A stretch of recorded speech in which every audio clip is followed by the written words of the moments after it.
In 1979, when Iran's revolution chanted death to America, they were avenging a coup from 1953 that started with biscuit tins full of cash. MI6 overthrew Iran's government in 72 hours for £1.5 million. That coup created the Islamic Revolution. And the intelligence network that ran it? Still operating today under corporate cover. This is that story. Why Iran? By 1951, the Anglo-Iranian Oil Company controlled 100% of Iran's oil, but paid Iran only 16% of profits. Britain took 84%. When Iran's Prime Minister Mohammad Mossadegh nationalized the oil company, London saw it as theft, but Iranians saw it as justice. And that's when MI6 started planning the coup. London viewed this as an existential threat, not only to British economic interests, but as a precedent for other oil states to follow. Britain had just lost India in 1947. Losing Iran's oil meant losing superpower status forever. MI6 began planning in secret. Agents recruited local insiders, cultivated opposition, and funneled funds clandestinely. British planners persuaded their US counterparts to join the cause. What followed was the covert coup known as Operation Boot, British, and Operation Ajax, US. MI6's man in Tehran was Norman Derbyshire, a career intelligence officer who'd spent years cultivating Iranian military contacts. His partner, Monty Woodhouse, who ran the operation from Cyprus. Their CIA counterpart, Kermit Roosevelt Jr., grandson of President Theodore Roosevelt, who arrived in Tehran with $1 million in a locked briefcase. The irony? Roosevelt's grandfather had opposed British imperialism. His grandson was now enforcing it. The target, Mohammad Mossadegh, a 71-year-old nationalist who'd committed the unforgivable sin of putting Iranian oil under Iranian control. August 16, 1953, 4 a.m. Colonel Nematollah Nassiri arrived at Mossadegh's residence with the Shah's decree dismissing the Prime Minister.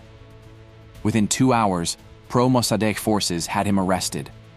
By dawn, the coup had collapsed. Crowds flooded Tehran's streets, celebrating victory. The Shah, watching from his palace, panicked, chartered a plane, and fled to Baghdad, then Rome. In the MI6 safe house on Cock Avenue, Monty Woodhouse stared at the remaining biscuit tins, £700,000 in untraceable notes. The cable from Norman Derbyshire was clear. All assets compromised. Abort. Woodhouse had 48 hours. He chose chaos. Chapter 2. The 72-hour coup. On August 17th, MI6 and CIA operatives unleashed their reserve network, paid thugs, nationalist clerics, and military officers who hadn't yet been exposed. Cash flooded Tehran's bazaars. Fake communist mobs staged violent protests to terrify the middle class. Pro-Shah newspapers, funded by British intelligence, printed fabricated stories of Soviet infiltration. By August 19th, General Fazlollah Zahedi, hiding in a CIA safe house, emerged with tanks. Street battles killed over 300. By nightfall, Mossadegh was under arrest, and the Shah was summoned back from Rome. The Anglo-Iranian Oil Company resumed operations within weeks. The cost? £1.5 million, 300 Iranian lives, and 26 years of resentment that would explode in 1979. Within 72 hours, MI6 burned every document linking Britain to the coup. The official story became spontaneous Iranian uprising against communism. But 26 years later, when Khomeini's revolution erupted, one of his first acts was releasing CIA documents proving the 1953 coup. That proof turned conspiracy theory into verified history and fueled anti-Western rage for generations. Chapter 3. The 26-year revenge. The coup worked. The Shah returned. British oil flowed again. But every Iranian knew what happened. Mossadegh became a martyr. The Shah became a Western puppet. And for 26 years, resentment built like pressure in a sealed container. In 1979, it exploded. The 1979 revolution happened because Iranians never forgot 1953. The 1953 Iranian coup, the Operation MI6 thought they'd buried forever, became the rallying cry for Khomeini's Islamic Revolution. 26 years of resentment, compressed into one question Iranians asked over and over: who really controls our country? When Ayatollah Khomeini seized power in 1979, one of his first acts was releasing CIA documents proving American and British involvement in the 1953 coup, documents that turned conspiracy theory into verified history and fueled anti-Western rage for generations. Chapter 4. The Corporate Cover-Up. Here's what they don't teach. The intelligence officers who ran Operation Boot didn't retire. They went corporate. In 1974, a group of former MI6 officers, CIA operatives, and oil executives met in a Geneva hotel room. They founded what became the world's largest private intelligence network, advising Fortune 500 companies on political risk in oil-rich nations.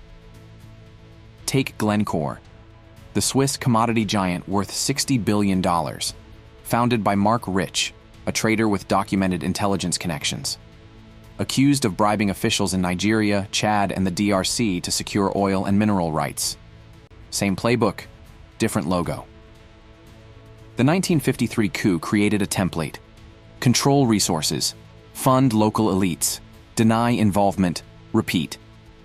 That template didn't die. It was privatized. Today, firms like Control Risks, Hackett & Company, and Kroll are staffed by former MI6 and CIA officers. They don't overthrow governments anymore. They assess political risk for oil companies entering unstable regions. They don't fund coups. They facilitate stakeholder engagement with military generals. Same work, legal cover. And here's the connection to India. Britain used the exact same playbook here for 200 years. Cultivate local elites. Control resources. Deny sovereignty.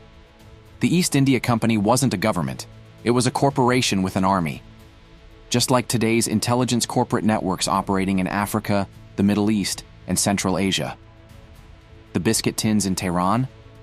They were filled with the same logic that drained India's wealth for 2 centuries. The 1953 Iran coup proved something terrifying. You don't need tanks to control a country. You need 3 things: cash, local collaborators, and plausible deniability.